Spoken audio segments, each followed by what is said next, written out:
The gunshot that echoed across the valley that September evening in 1878 was the last thing Adelaide Zimmerman expected to hear while watching the sunset from her favorite rocky outcrop above Tropic, Utah. She pressed herself flat against the warm sandstone, her heart hammering against her ribs as hoofbeats thundered somewhere below in the scrub brush. The vast expanse of red rock country stretched before her, painted in shades of orange and crimson by the dying light, but suddenly the beauty felt treacherous rather than comforting. Adelaide had come to this spot every evening for the past 2 weeks since arriving in Tropic to help her aunt run the boarding house. At 22 years old, she had fled Boston and a life that no longer fit, trading cobblestone streets for dusty trails and proper society for frontier simplicity. The sunset from this particular ridge was worth every difficult mile of the journey west. Tonight, however, she cursed her predictability. The hoofbeats grew closer. Adelaide tried to make herself smaller, wishing she had worn something less conspicuous than her pale blue dress. Movement caught her eye, and she watched as a rider emerged from the cottonwoods below, leading a limping horse. Even from this distance, she could see blood on the animal's flank. The man moved with urgency but also care, constantly checking behind him while tending to his mount. He was tall, lean, with dark hair that needed cutting and the weathered look of someone who spent his life outdoors. His clothes were dusty, his hat pulled low, and even wounded, his horse was finer than most she had seen in Tropic. Adelaide held her breath, torn between hiding and offering help. The decision was made for her when a loose stone, dislodged by her boot, went skittering down the slope. The man's hand went to his gun with startling speed, his eyes scanning the ridge until they locked on her position. For a long moment, neither moved. Then he raised his free hand slowly, palm out in a gesture of peace. "Madam, I mean you no harm," he called up, his voice rough but not unkind. "Are you hurt?" Adelaide considered her options. She was alone, he was armed, and the sun was setting fast. But something in his stance, the way he stood between her and the direction the shot had come from, made her answer honestly. "I am not hurt," she replied, slowly standing, "but your horse appears to be." The man glanced at his mount, his jaw tightening. "Bullet grazed him. He will live, but he cannot carry me until I tend to him proper. Those men will circle back when they realize they missed." "What men?" Adelaide asked, though part of her knew she should not involve herself in whatever trouble this stranger had found. "The kind best avoided, madam. You should get yourself home before full dark." He turned his attention back to his horse, dismissing her, which somehow made Adelaide more curious rather than less. She picked her way down the slope, ignoring the voice in her head that sounded remarkably like her aunt's warnings about frontier dangers. Up close, she could see the man was younger than she had first thought, perhaps 26 or 27, with gray-green eyes that held a wariness that spoke of hard experience. A scar cut through his left eyebrow, pale against his sun-bronzed skin. "I know something about horses," Adelaide said, stopping a respectful distance away. "My father bred them back east." Those gray-green eyes studied her with new interest. "That's so. Then you will know he needs the wound cleaned and bound before we move him." "We," Adelaide raised an eyebrow. "Figure of speech, madam. I am capable of managing alone." Despite his words, she saw him sway slightly and noticed for the first time the darker stain on his right side where his hand kept moving to press against his ribs. "You are bleeding," she said flatly. "It will keep." "Will it? Or will you pass out halfway to town and leave both you and this fine animal as targets for whoever is hunting you?" Adelaide surprised herself with her boldness, but something about this stranger brought out a practical streak that overrode her caution. He almost smiled then, just a quirk at the corner of his mouth. "You make a fair point. I am Quentin Xavier, and I would be obliged for assistance, though it shames me to ask it of a lady, Adelaide Zimmerman, and I offered, so there is no shame in accepting." She moved closer to the horse, keeping her movements slow and speaking in low, soothing tones. The animal was a beautiful bay gelding, well cared for despite the current circumstances. The bullet had indeed only grazed him, cutting a shallow furrow across his flank but missing anything vital. Working together in the fading light, they cleaned and bound the horse's wound with strips torn from Adelaide's petticoat.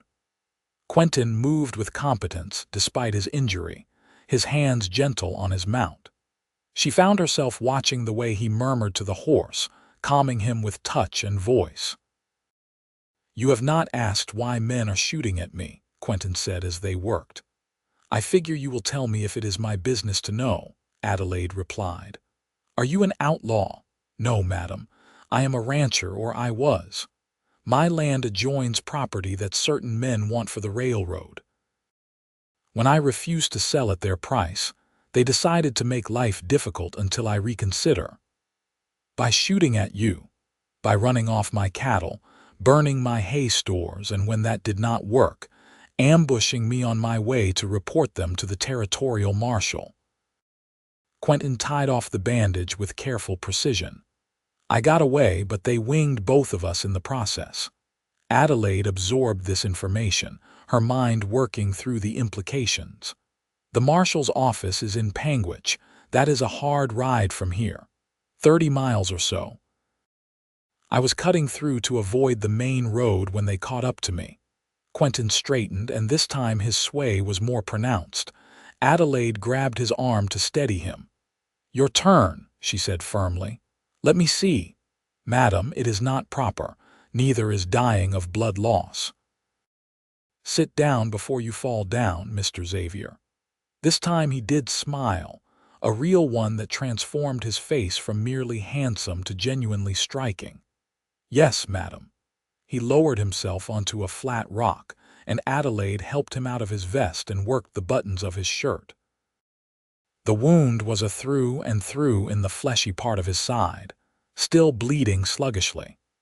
It needed proper attention, stitches probably, but she could at least bind it well enough to get him to town.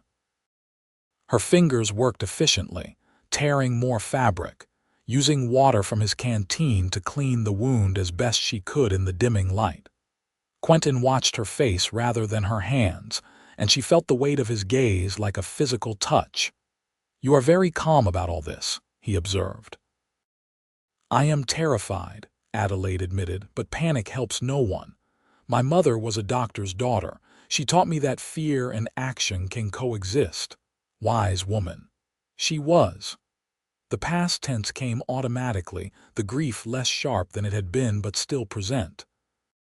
Her mother had died 3 years ago, the beginning of the end of Adelaide's life in Boston. They fell into companionable silence as she worked. The sunset now faded to deep purple twilight. Stars were beginning to emerge, sharp and clear in the desert sky. Adelaide had nearly finished binding Quentin's wound when she heard it, the distant sound of multiple riders. Quentin heard it too. He was on his feet instantly despite her protest, his hand on his gun. "How far to town from here?" 2 miles, maybe less cross-country. "Can you ride?" Adelaide hesitated. "I can, but I am not very good at it. I have only been practicing since I arrived." Quentin made a decision. "My horse cannot carry us both, not injured. But if you can make it to town, you can bring help, and leave you here alone. I can hole up in those rocks, hold them off until you return. But madam, Adelaide, you need to go now." The sound of hooves was closer now. Adelaide looked at Quentin, at his injured horse, at the approaching danger, and made her own decision. "There is a cave, about half a mile north of here. Small opening, easy to miss if you do not know it is there. Can you walk that far?" Quentin studied her face.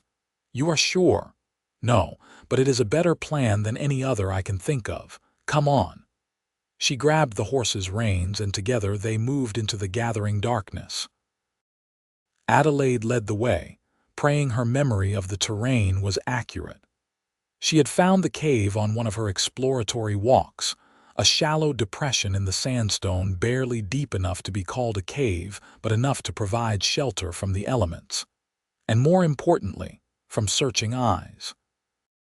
The walk that should have taken 15 minutes stretched to 30 as they picked their way carefully in the dark, Quentin leaning more heavily on his horse with each step. Adelaide could hear the men behind them, spreading out, searching.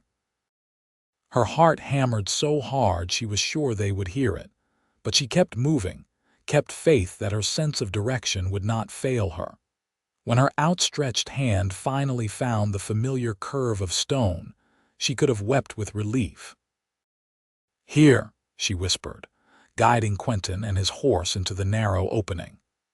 The space inside was tight, barely large enough for 2 people and 1 horse, but the opening was concealed by a jutting overhang that made it nearly invisible from more than a few feet away. They pressed themselves into the darkness, Adelaide's back against the cool stone, Quentin beside her with his horse's nose resting against his shoulder. She could feel the heat radiating from him, fever probably setting in from his wound. His breathing was labored but controlled, his body tense and ready despite his injury. The searchers passed close enough that Adelaide could have reached out and touched them. She held her breath, felt Quentin's hand find hers in the darkness and squeeze gently. His palm was rough with calluses, but his touch was careful, grounding her in the moment. The horse remained blessedly silent, trained to quiet or simply too exhausted to make noise. After what felt like hours but was probably only minutes, the sounds faded.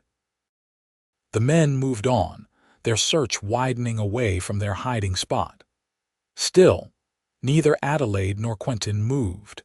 They stood in the darkness, hands clasped, until the night sounds of the desert returned and they could be reasonably certain they were alone.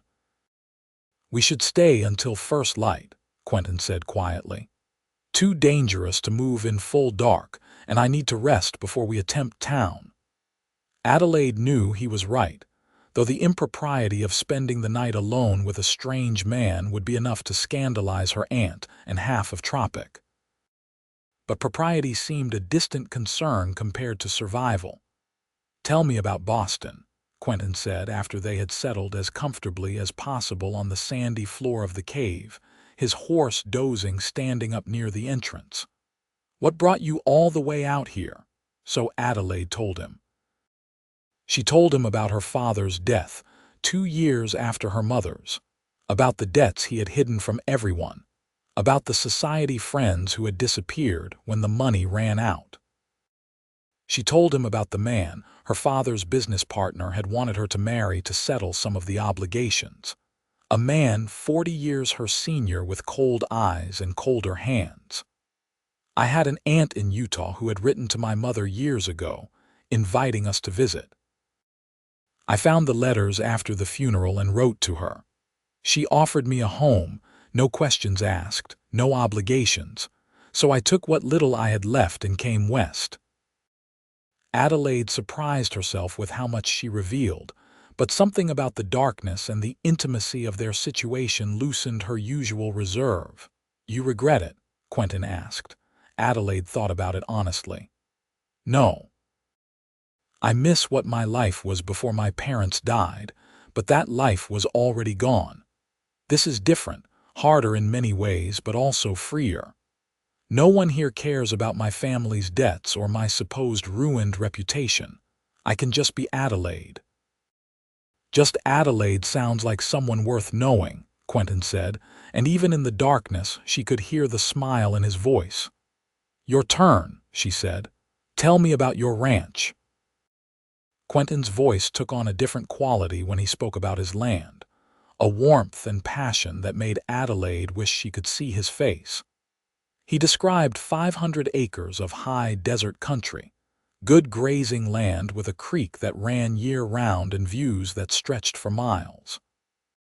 He had built the ranch from nothing over 6 years, starting with land he had purchased with money saved from years of cowboy work. "It is not much yet," he said. "Just a small herd, a cabin that needs expanding, dreams bigger than my current reality. But it is mine, built with my own hands and sweat.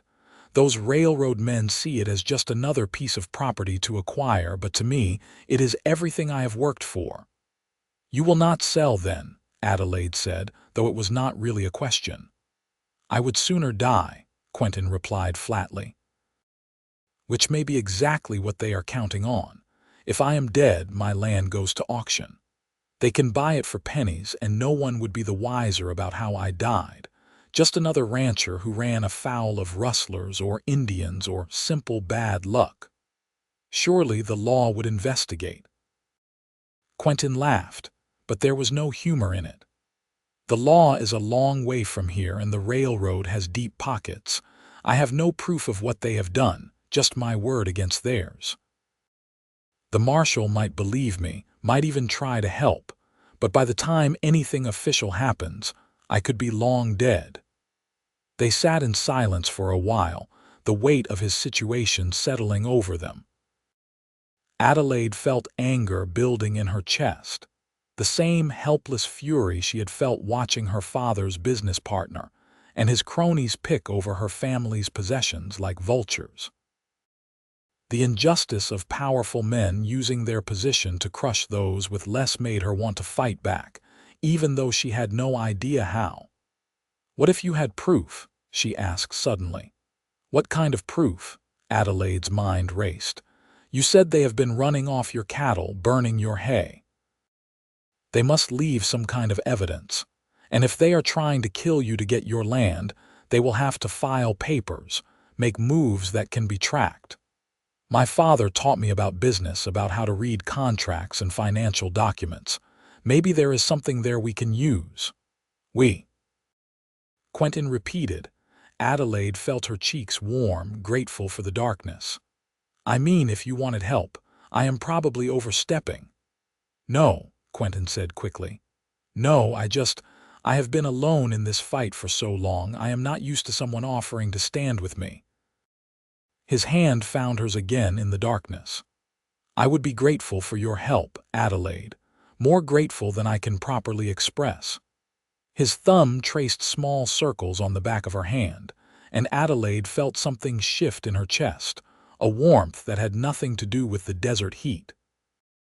They had known each other for mere hours, but crisis had a way of forging connections that might take months under normal circumstances.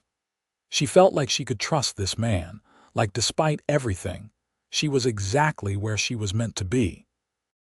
They talked through more of the night, their voices low and intimate in the small space.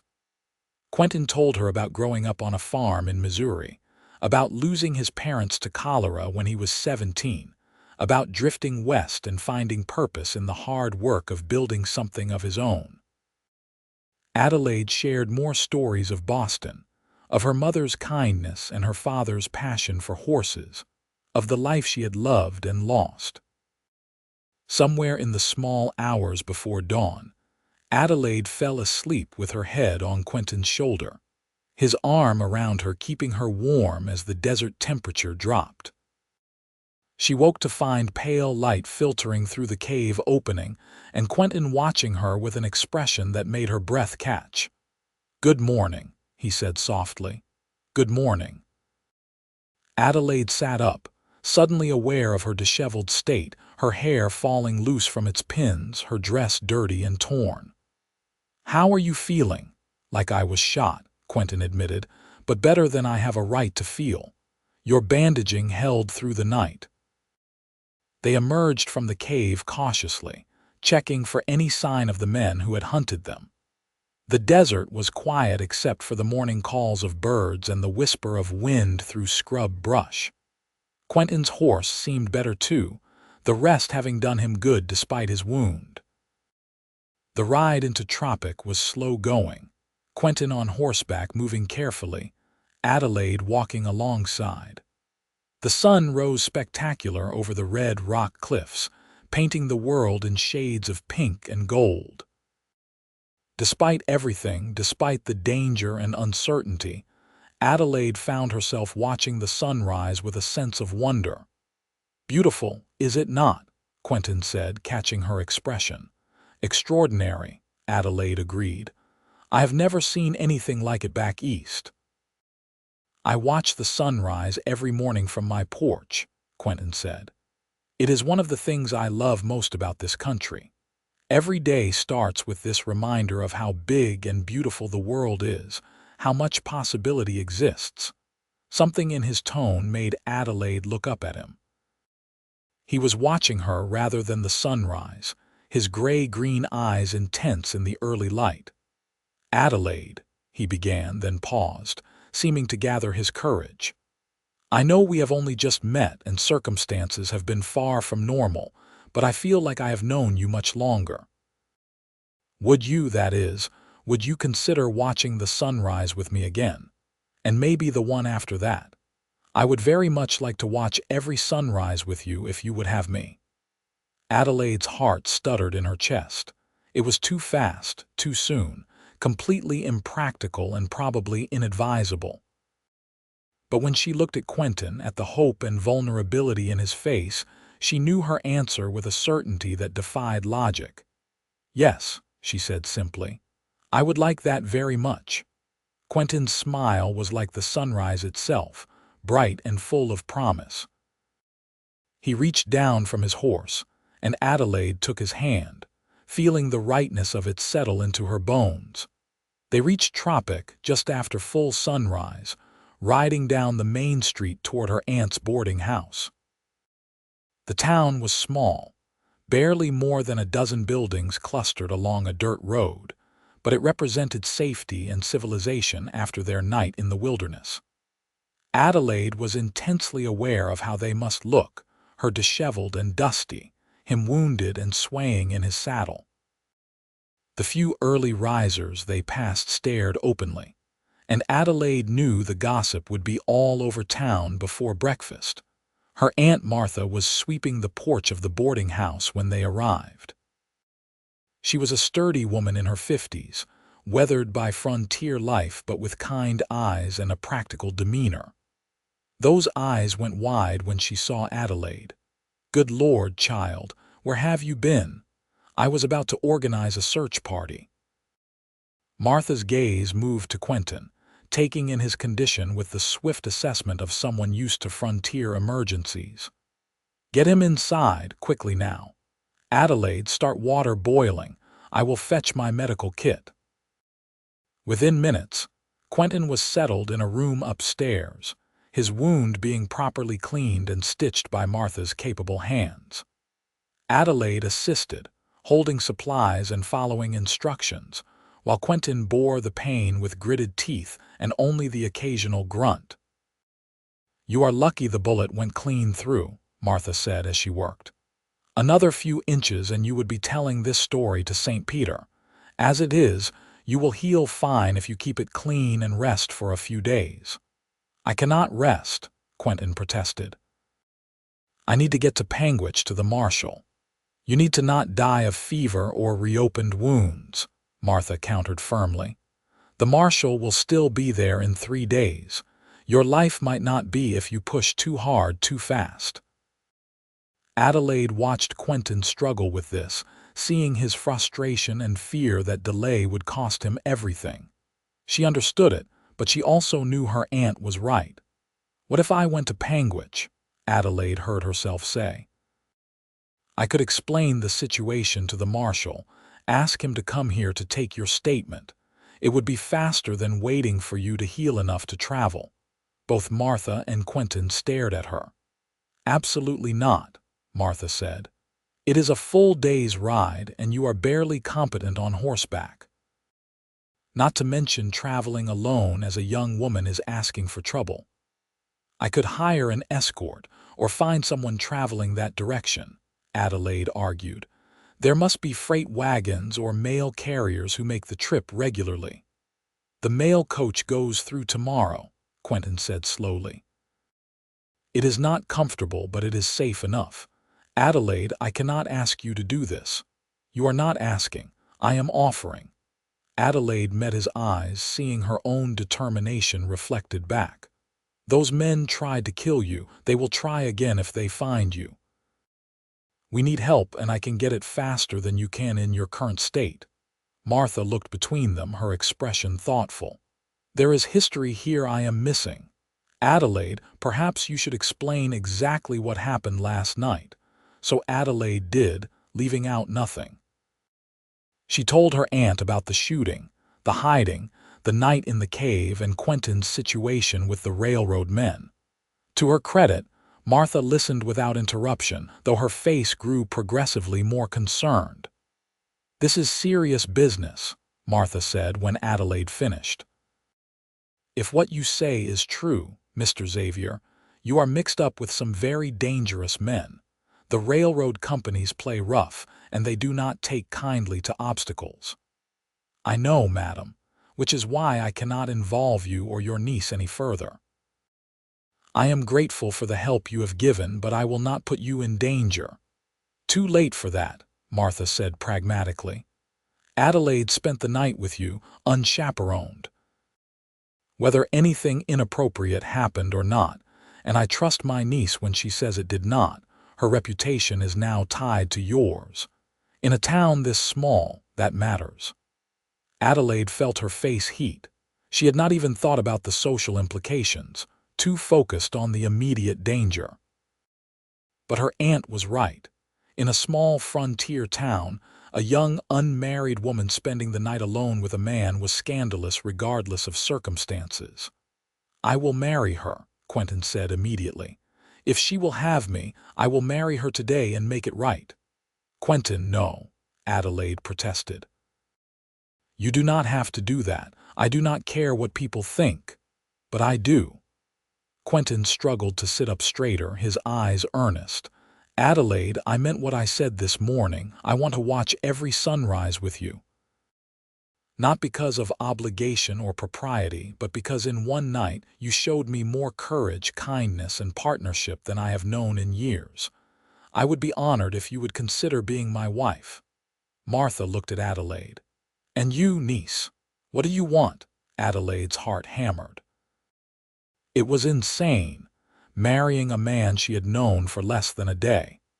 Everything logical and rational in her said to slow down, to be sensible. But when had sense ever led to anything but safety? She had been safe in Boston, and it had nearly destroyed her.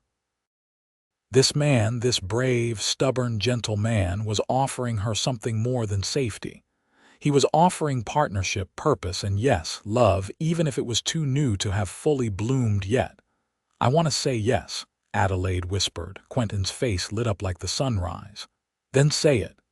"Yes." Louder this time, more certain. "Yes, I will marry you." Martha sighed, but she was smiling. "You are both completely mad, but I have seen worse foundations for a marriage. However, before any weddings happen, we need to deal with the immediate problem. Mr. Xavier, those men will keep looking for you. You are not safe even here." "I know. That is why Adelaide should not go to Panguitch on my behalf. If they connect her to me, she becomes a target too." "She is already connected to you," Martha pointed out. "Half the town has probably already heard about you arriving together this morning, which means those railroad men will hear it too, if they have anyone watching in Tropic. Your best protection now is to make this official and loud. Marry my niece today, publicly, with witnesses. Then send her to Panguitch with the mail coach to fetch the marshal. While she is gone, you stay here, healing, with me and the other boarders to vouch for your whereabouts. When the marshal arrives, you give your statement, and we pray the law is strong enough to stand up to the railroad." It was a good plan, Adelaide had to admit. Making everything public and official gave them both a layer of protection that secrecy could not. And having witnesses to Quentin's presence in Tropic would make it harder for the railroad men to make him disappear. "There is still risk," Quentin said, looking at Adelaide. "To you most of all. Are you sure about this?" Adelaide thought about the woman she had been in Boston, the one who had hidden from her father's debts and run from an unwanted marriage. That woman had been afraid, reactive, always one step behind her problems. But here now, with this man looking at her like she was brave enough to handle whatever came, she felt different. She felt like someone who could fight back. "I am sure," she said firmly. The wedding took place that afternoon in the front parlor of the boarding house. The local minister, a kindly man named Reverend Phillips, performed the ceremony with Martha, and 3 of her boarders as witnesses. Adelaide wore her best dress, hastily cleaned and pressed, with wildflowers in her hair that Quentin had insisted on picking himself despite his injury. He stood beside her in borrowed clothes, his own 2 blood stained to be salvaged, and spoke his vows with a steady voice and eyes that never left hers. "I, Quentin Xavier, take you, Adelaide Zimmerman, to be my lawfully wedded wife. I promise to stand beside you, to watch every sunrise and sunset with you, to build a life with you founded on honesty, partnership, and love. This I swear before God and these witnesses." Adelaide's voice shook only slightly as she repeated her own vows, feeling the weight and wonder of what they were doing. When Quentin kissed her to seal their marriage, it was gentle and brief, appropriate for their audience, but it sent warmth flooding through her entire body. She was married. To a man she had met yesterday. And somehow, it felt exactly right. The small celebration afterward was subdued but warm. Martha had prepared a simple meal, and the boarders toasted the couple with elderberry wine. Adelaide found herself relaxing into Quentin's side as they sat together, his arm around her waist, the simple gold band he had purchased from the general store that morning gleaming on her finger. "Are you happy?" Quentin asked quietly while the others talked among themselves. "I am," Adelaide realized. "Terrified and uncertain about 100 things, but yes, happy." "Good, so am I." He pressed a kiss to her temple. "Though I wish our honeymoon was not going to be spent apart. One day," Adelaide promised. "When this is over, and you are healed and the ranch is safe, we will have all the time in the world." The next morning, Adelaide boarded the mail coach to Panguitch with Martha's traveling bag and a letter from Quentin detailing everything that had happened. Saying goodbye to her new husband was harder than she had anticipated. Despite the short time they had known each other, leaving him felt wrong. "Be safe," Quentin said, holding her close despite the watching crowd at the coaching station. "Come back to me." "Always," Adelaide promised. "You be safe too. Do not do anything heroic while I am gone. I will stay in bed like a good patient and drive your aunt to distraction with my restlessness." Quentin smiled, but his eyes were serious. "I love you, Adelaide Xavier. I know it is too soon and too fast, but I do." Adelaide's breath caught. "I love you too," which is absolutely insane, but there it is. Their kiss goodbye was thorough enough to make the coach driver cough meaningfully. Adelaide pulled away reluctantly, climbed into the coach, and spent the first hour of the journey watching Tropic disappear behind her, her fingers pressed to her lips where she could still feel the warmth of Quentin's kiss. Panguitch was larger than Tropic, a proper town with a main street, several churches, and a territorial marshal's office that looked official and intimidating. Adelaide gathered her courage and walked in with her head high, Quentin's letter clutched in her hand. The marshal was a man in his 40s with a weathered face and sharp eyes that missed nothing. He introduced himself as Marshal Henry Dawson and listened carefully as Adelaide explained the situation. He read Quentin's letter, asked pointed questions about the timeline and the men involved, and made notes in a leather-bound journal. "The railroad has been aggressive in this area," Marshal Dawson said when Adelaide finished. "We have had reports of similar incidents, but getting proof has been difficult. Men who work for the railroad companies often work through intermediaries, making it hard to establish direct connection to any crimes. So you cannot help?" Adelaide asked, trying to keep the desperation from her voice. "I did not say that." Marshall Dawson leaned back in his chair. "I said it is difficult, not impossible. Your husband's testimony, combined with the physical evidence of his wounds and the damage to his property, gives us a starting point. I will need to investigate, interview witnesses, examine his ranch. It will take time." "We may not have time," Adelaide said. "Those men want Quentin dead." "They will try again. Which is why I am going to assign a deputy to accompany you back to Tropic and remain there while I conduct my investigation. Deputy Morrison is young but capable, and his presence should give pause to anyone thinking about trying something in town." Marshall Dawson stood, moving to the door to call for his deputy. "I will follow in a few days once I have interviewed some contacts and gathered what information I can. In the meantime, your husband should stay put and keep his head down." Deputy Morrison turned out to be an earnest young man of about 25 with red hair and an eager disposition. He treated Adelaide with respectful courtesy and proved to be a pleasant traveling companion on the return journey to Tropic. They talked about his work as a lawman, her adjustment to frontier life, carefully avoiding the more dramatic aspects of her current situation. Quentin was on the porch of the boarding house when the coach arrived, despite Martha's probable objections that he should be resting. His face lit up when he saw Adelaide, and he was down the steps and pulling her into his arms before Deputy Morrison had even finished helping her down from the coach. "You came back," Quentin said against her hair. "Of course I came back. I married you, did I not?" Adelaide pulled back to look at him, checking him over for signs of fever or reopened wounds. He looked better, more color in his face, moving with less pain. "You healed well. Your aunt is a tyrant about rest and proper food. I have been an exemplary patient." Quentin grinned, then seemed to notice Deputy Morrison for the first time. "And you brought law enforcement. Excellent work, wife." The word wife sent a little thrill through Adelaide every time he said it. She made introductions, and they all moved inside where Martha had prepared lunch and a room for the deputy. Over the meal, they discussed strategy and next steps. "Marshall Dawson will be here within the week," Deputy Morrison explained.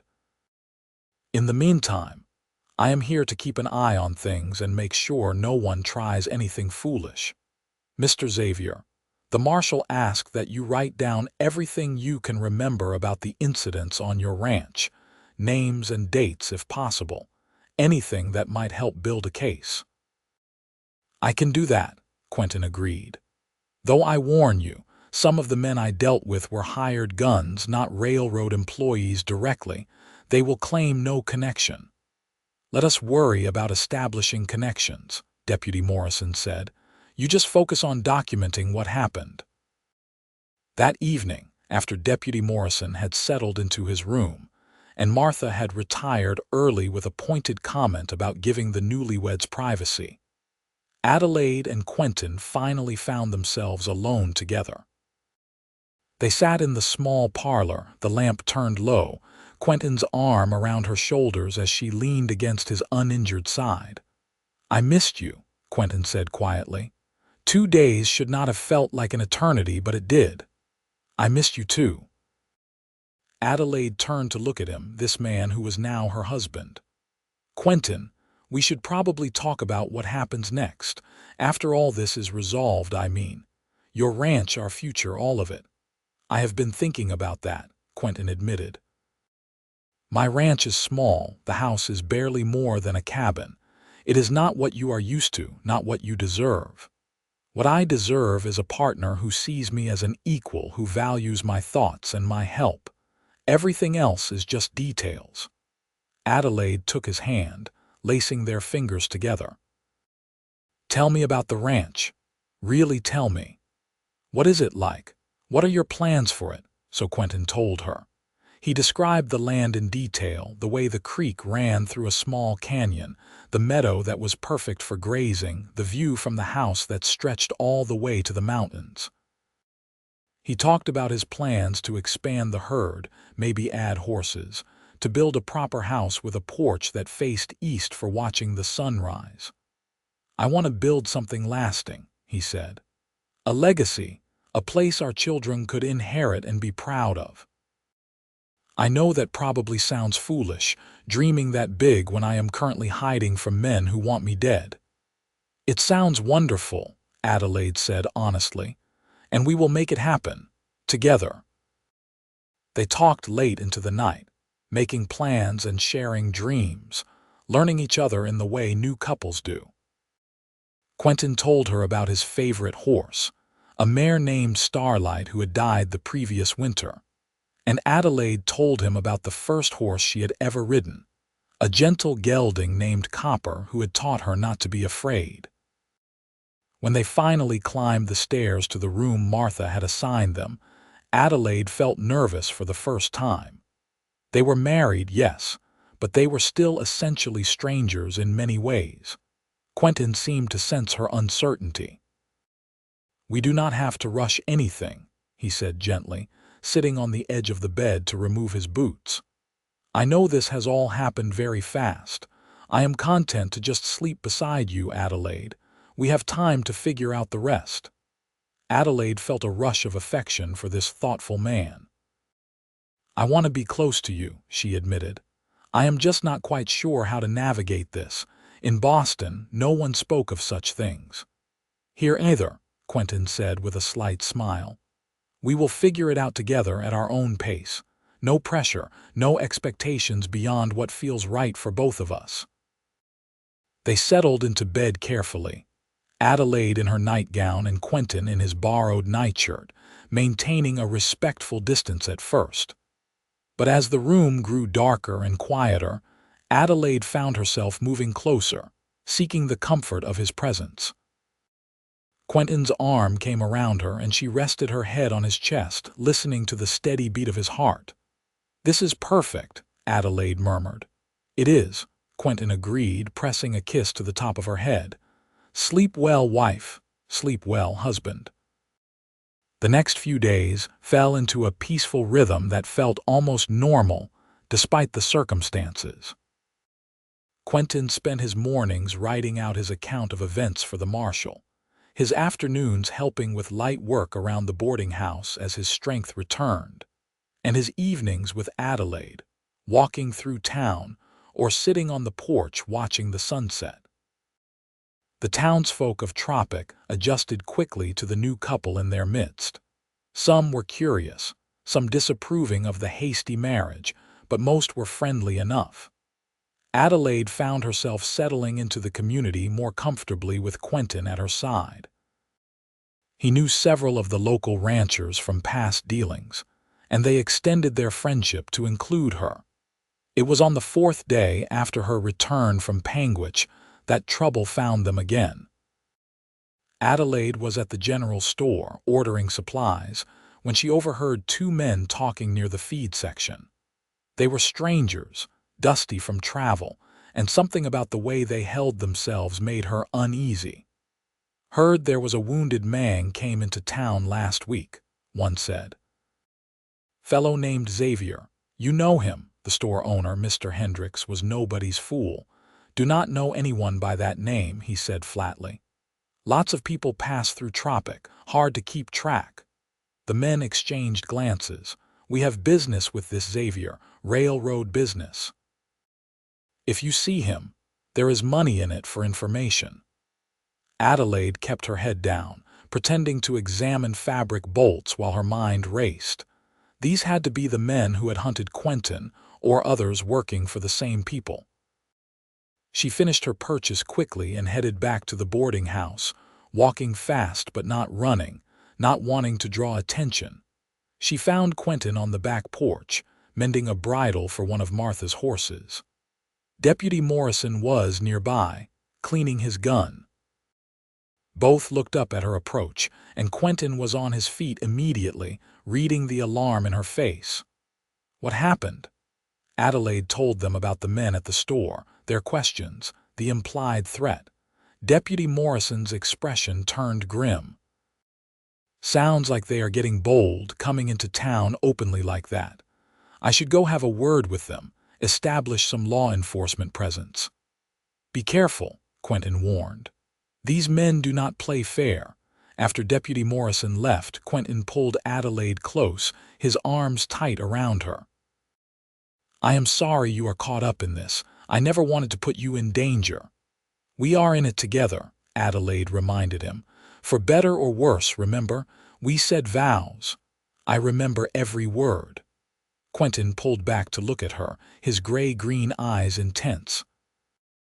Adelaide, if anything happens to me, the ranch is yours. I had a will drawn up yesterday with Reverend Phillips as witness. Everything I own goes to you. Nothing is going to happen to you, Adelaide said fiercely. We are not going to let them win. But worry gnawed at her as the day wore on. Deputy Morrison returned from his confrontation with the strangers, reporting that they had claimed to be legitimate railroad representatives looking for a man who had stolen company property. He had run them out of town with a warning not to return, but Adelaide saw the concern in his young face.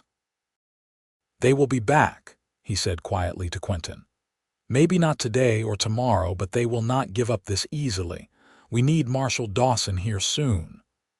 As if summoned by the conversation, Marshal Dawson arrived the next morning with 2 additional deputies. He had been thorough in his investigation, interviewing other ranchers in the area, examining property records, and tracking down witnesses. What he had found was damning. The railroad company has been systematically driving out small ranchers in this area, Marshal Dawson explained as they gathered in Martha's parlor. Mr. Xavier, you are not the first to report incidents, just the first to survive an outright attack with enough evidence to make it stick. I have statements from 3 other ranchers about cattle theft, property damage, and intimidation. Combined with your testimony and the physical evidence of your injuries, we have enough to bring charges. Against who? Quentin asked. The railroad will claim no knowledge, blame everything on overzealous employees or rogue contractors. Against the men who pulled the triggers, Marshal Dawson said. And we already have names. The 2 men who came into town yesterday were identified by one of my deputies. They are known guns for hire, and one of them is wanted in Colorado for murder. We picked them up last night at their camp outside town. Adelaide felt something tight in her chest release slightly. They are arrested. They are. And singing loudly about who hired them in hopes of reducing their sentences. The man who contracted them is a land agent for the railroad, fellow named Stevens. He is being taken into custody as we speak. The railroad company will likely disavow him, claim he acted without authorization, but his arrest will send a message that this behavior will not be tolerated. Quentin sat back, looking stunned. It is over, just like that. The immediate threat is over, Marshal Dawson corrected. There will be a trial, and I will need you to testify. The railroad may still cause you trouble in more legal ways, trying to buy your land or make it difficult for you to do business. But the days of hired guns and intimidation should be done, at least in this area. The relief was profound. Adelaide reached for Quentin's hand, squeezing tight, and he squeezed back, his eyes bright with emotion. They had won. Against odds and fear and powerful enemies, they had won. The marshal stayed in Tropic for 2 more days, taking detailed statements and preparing his case. On the 3rd day, he departed with his deputies, leaving Quentin and Adelaide to figure out their next steps. We should go see the ranch, Quentin said that evening. I want to show you your new home. Our home, Adelaide corrected. They made the journey the following week, after Quentin had been cleared by Martha to travel. It was a full day's ride from Tropic, through some of the most beautiful country Adelaide had ever seen. Red rock gave way to high desert grassland, and as they crested a final rise, Quentin reined in his horse. "There," he said simply. Adelaide looked down at the valley below and felt her breath catch. A small cabin sat near a creek with a barn and several outbuildings nearby. The land rolled away in gentle hills perfect for grazing, and in the distance, mountains rose purple against the sky. It was isolated, yes, and the cabin was indeed small, but it was beautiful in a raw, honest way that made her heart swell. "It is perfect," she said. They spent a week at the ranch, Adelaide learning the rhythms of the place while Quentin assessed the damage from the months of harassment. Some fences needed mending, and they would need to rebuild the burned hay storage, but most of the ranch had survived intact. The cattle were scattered but could be rounded up. The house needed work but was sound. "We can expand it," Quentin said, standing in the center of the single main room. "Add 2 more rooms, maybe a proper bedroom and a nursery eventually. Build that porch I promised for watching the sunrise." "Eventually," Adelaide agreed, feeling her cheeks warm at the mention of a nursery. They had been married for several weeks now, and while they had grown comfortable sharing a bed and gentle affection, they had not yet consummated their marriage. It felt like a final step they were both approaching carefully, waiting for the right moment. That night, lying in the narrow bed in the cabin that was now her home, Adelaide felt different. The danger had passed, the future stretched before them full of possibility, and the man beside her was her husband in every way but one. She turned to face him in the darkness, found him already looking at her. "Quentin," she said softly. "Yes, I love you. And I am ready, if you are, to truly be your wife in every way." She felt rather than saw his sharp intake of breath. "Adelaide, are you certain? There is no rush." "I am certain. I want this. I want you." What followed was tender and careful, Quentin showing her the physical expression of the love they had been building between them. There was awkwardness, as there always is with first times, but there was also laughter and gentleness, and a profound sense of rightness. Adelaide fell asleep afterward in her husband's arms, feeling more complete than she had ever felt in her life. The weeks that followed were a blur of hard work and simple joy. They spent their days working the ranch, Adelaide learning ranching skills she had never imagined needing while Quentin taught her with infinite patience. He was teaching her to ride better, to rope cattle, to read the weather and the land. She brought her own skills to the partnership, keeping their books with Boston-learned precision, planning improvements with an eye for efficiency and growth. True to Quentin's promise, they watched the sunrise together every morning from the porch he built with his own hands.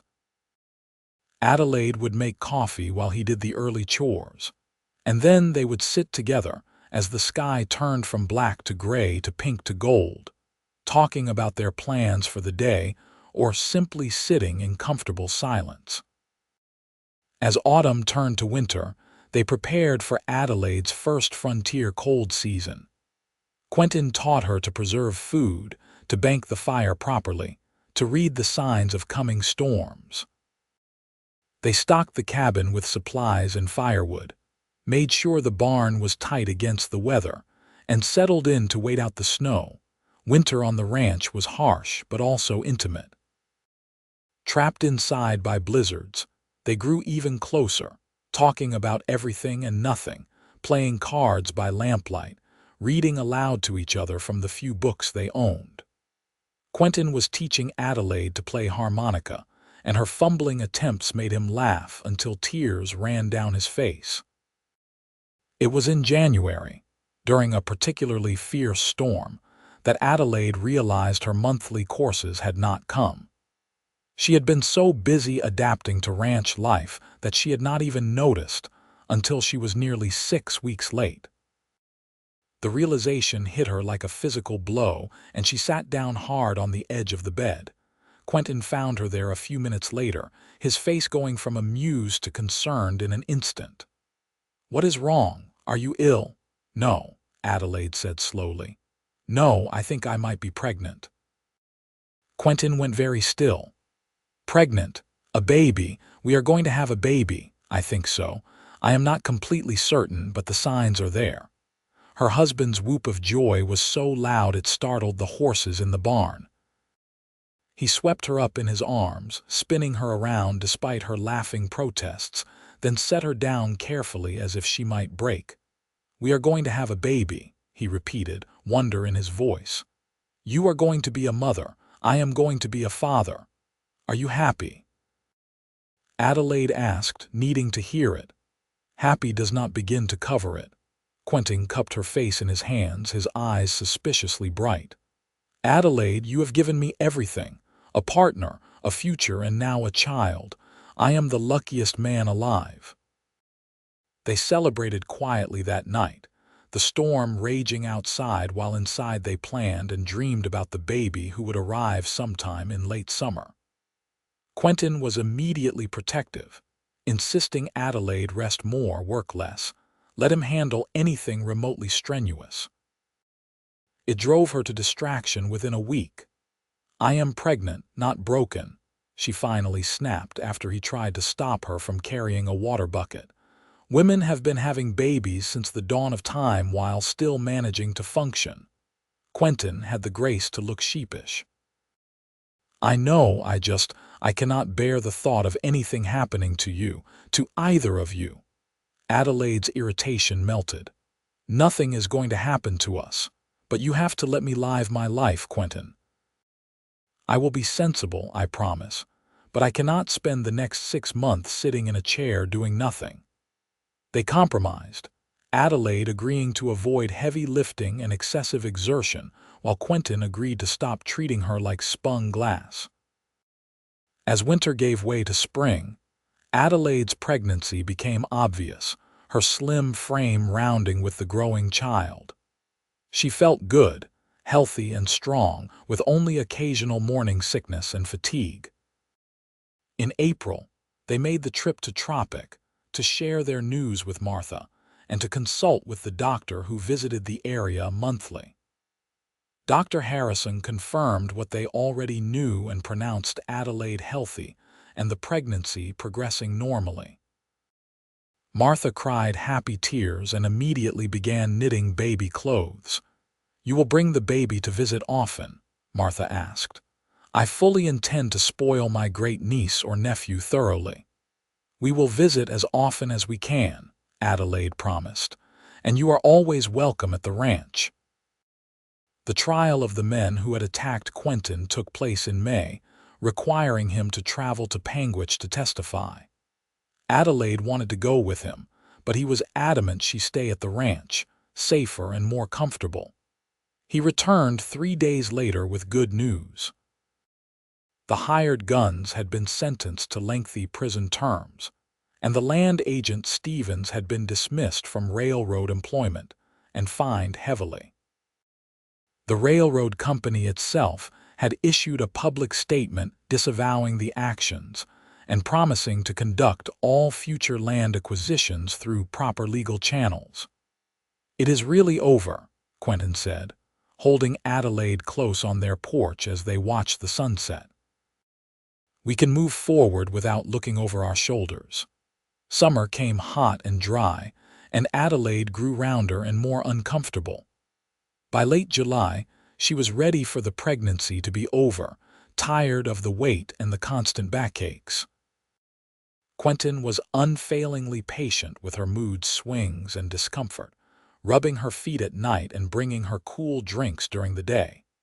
The baby decided to arrive on a blazing hot afternoon in early August. Adelaide's water broke while she was hanging laundry, and she barely had time to call for Quentin before the contractions started in earnest. They had planned for her to give birth in Tropic with the doctor present, but the baby had other ideas.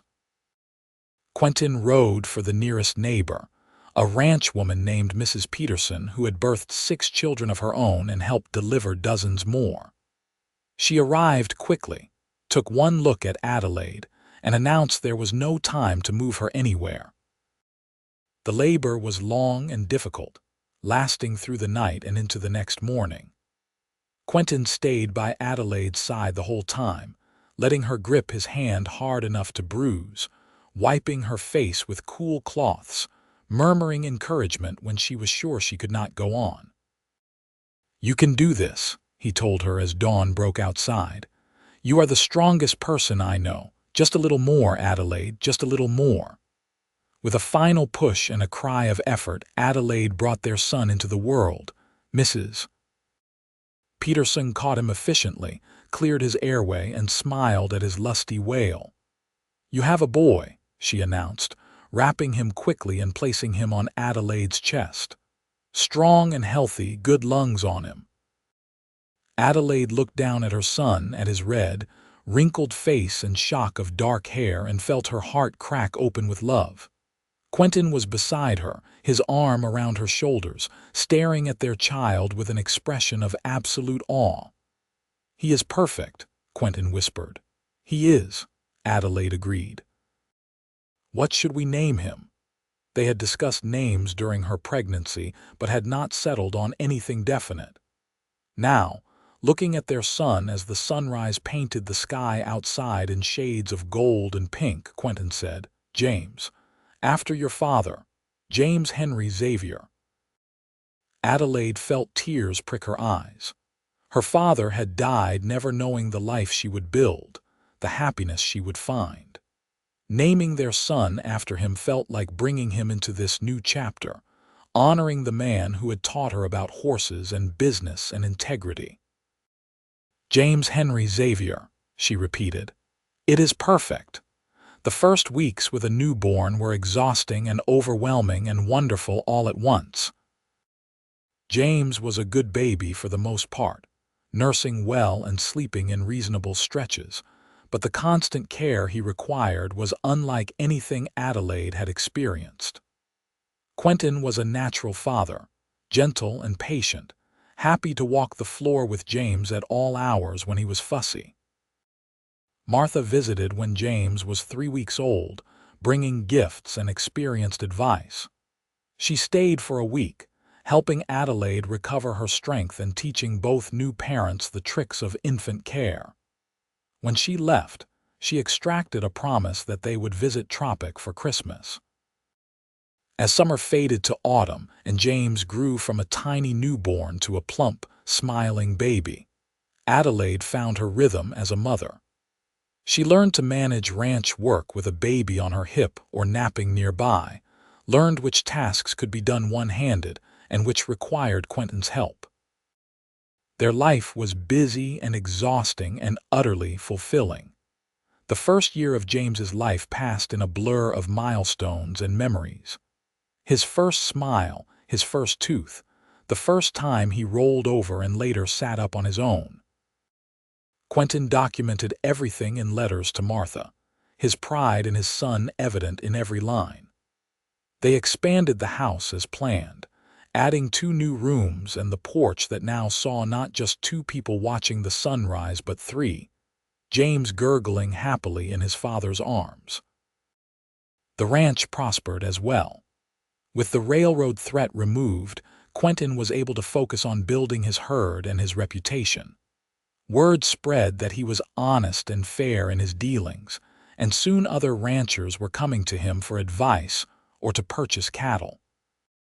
Adelaide managed the business side, her Boston education proving invaluable as she negotiated contracts and tracked their growing assets.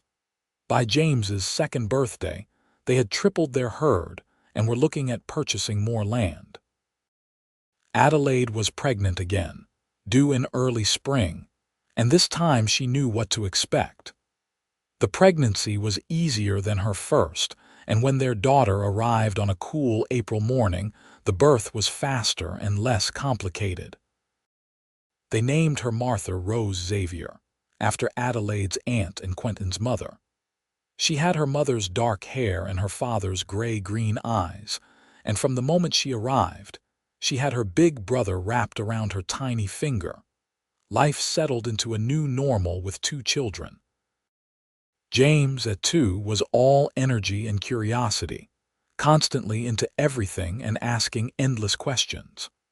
Martha, called Rosie by everyone, was a more peaceful baby than her brother had been, content to watch the world with solemn eyes and smile at her family. "Our family," Quentin said one morning, holding Rosie while James climbed into Adelaide's lap to watch the sunrise. "Sometimes I still cannot believe this is real, that I get to have this life with you." "I know what you mean," Adelaide said softly. "When I think about where I was 3 years ago, running from Boston, lost and afraid, and now look at us. Look at what we built." "We built it together," Quentin reminded her. "Every sunrise, every day, choosing each other in this life. I would not change a single moment." "Not even the part where you got shot," Adelaide teased. "Not even that, because it brought you to me. Worth every bullet." Quentin grinned at her over Rosie's head. "Though I would prefer not to repeat that particular experience. The years that followed were good ones." The ranch continued to grow, their reputation spreading throughout the territory. Quentin's instincts about the land proved right, and they were able to purchase adjoining property, expanding their holdings significantly. Adelaide's business acumen meant they weathered economic downturns and market fluctuations better than many of their neighbors, building not just wealth but stability. James grew into a bright, energetic boy who loved the ranch and all its animals.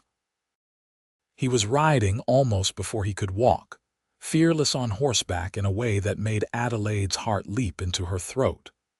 Quentin was teaching him everything about ranching, and James soaked it up like a sponge, already declaring he would run the ranch when he grew up. Rosie was quieter than her brother, but no less determined. She had a gift with animals, particularly horses, able to calm even the most skittish mount with patience and gentleness. By age 5, she was helping Quentin break the young horses they had started raising, her small hands and soft voice working magic. Adelaide found her own rhythms on the ranch, contributing in ways beyond bookkeeping and household management. She started a garden that became the envy of their neighbors, producing vegetables and herbs even in the harsh desert climate.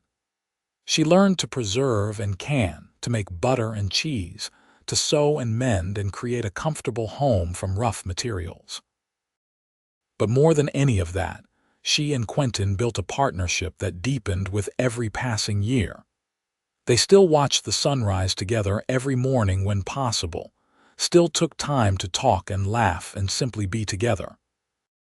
Their love, which had started as a spark kindled in crisis, had grown into something steady and enduring, the foundation on which their entire life was built. When James was 8 and Rosie was 6, Adelaide discovered she was pregnant again. The news came as a surprise, as she had assumed her childbearing years were behind her at 31. But the doctor confirmed it, and Adelaide found herself both nervous and excited about having another baby. This pregnancy was harder than her previous 2, complicated by her age and the demands of managing a busy ranch and 2 active children. She was more tired, more uncomfortable, and when she went into labor on a cold November night, she knew immediately that something was different. The labor was faster but more intense than her previous births, and Adelaide knew, before Mrs. Peterson said anything, that something was not quite right. When the baby finally arrived after hours of hard work, there was a moment of terrifying silence before the infant drew breath and cried. "Another boy," Mrs. Peterson announced, but her tone was concerned. "He is small, Mrs. Xavier. Came early, I think." The baby, whom they named Samuel Patrick Xavier after Quentin's father, was indeed small, barely 5 pounds. But he was a fighter, nursing determinedly despite his size and filling the house with his surprisingly loud cries. The first few months were anxious ones, both Adelaide and Quentin watching their youngest son carefully, but Samuel thrived.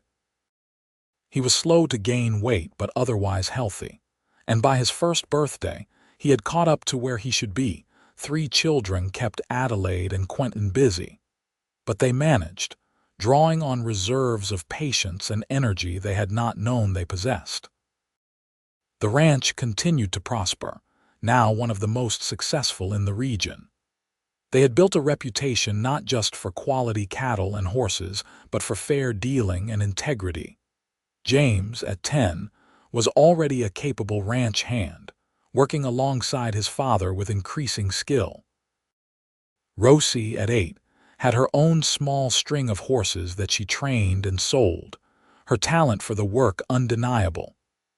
And Samuel, at 2, toddled around the ranch getting into everything with the confidence of a child secure in his family's love.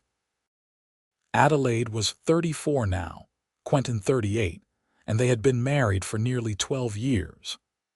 Sometimes Adelaide would catch sight of Quentin across the yard, working with one of their children or mending fence, and feel a rush of affection so strong it took her breath away. He still made her heart race, still made her laugh, still knew how to comfort her on hard days and celebrate with her on good ones. "I was thinking," Quentin said one evening as they sat on their porch after the children had been put to bed, "about how far we have come. From that night hiding in a cave, both of us bleeding and terrified, to this." He gestured at the ranch spread out before them, the house they had built, the life they had created. "It has been quite a journey," Adelaide agreed, leaning into his side. "And it is not over yet. We have years ahead of us, watching our children grow, maybe grandchildren someday, building on what we started." Quentin took her hand, his thumb tracing over her knuckles in the familiar gesture he had done since their first night together. "Thank you, Adelaide, for saying yes when I asked to watch every sunrise with you, for building this life with me, for being my partner in everything." "Thank you for asking," Adelaide said softly, "for seeing me on that ridge and choosing to trust me, for offering me a life I never knew I wanted but could not imagine living without now." They sat together as the last light faded from the sky and the stars emerged, brilliant in the clear desert air. The house behind them was filled with the sounds of their sleeping children. The ranch around them was the fruit of their labor and love, and the future stretched ahead full of promise. The years continued to pass, marked by the rhythms of ranch life and the milestones of their growing family. James, at 15, was nearly as tall as his father and already talking about his own plans for expanding the ranch. Rosie, at 13, had a waiting list of people who wanted her to train their horses.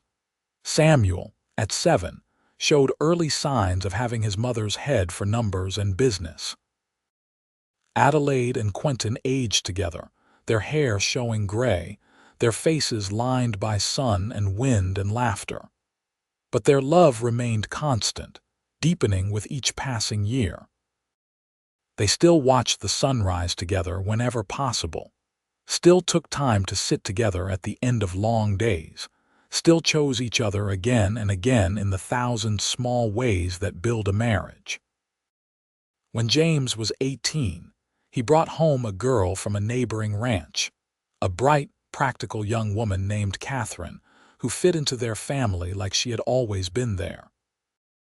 Adelaide saw the way her son looked at Catherine and recognized it, the same wonder and certainty that had marked her own whirlwind courtship with Quentin. "He wants to marry her," Quentin said one evening, watching James and Catherine walk together down by the creek. "I know," Adelaide replied. "What do you think?" "I think he loves her. I think she loves him. I think they are young but no younger than we were." Quentin smiled at her. "I think we should trust him to know his own heart." James and Catherine were married the following spring, in a ceremony on the ranch with half the territory in attendance. As Adelaide watched her son pledge his life to the woman he loved, she felt the circle completing itself. This ranch, this family, this legacy of love and hard work would continue beyond her and Quentin, passed down to their children and their children's children. Rosie showed no signs of settling down yet, too focused on her horses and her dreams of expanding the breeding program. Samuel was already talking about studying business back east when he was older, wanting to bring new knowledge to help grow the family enterprise. Quentin and Adelaide supported all of it, proud of the individuals their children were becoming.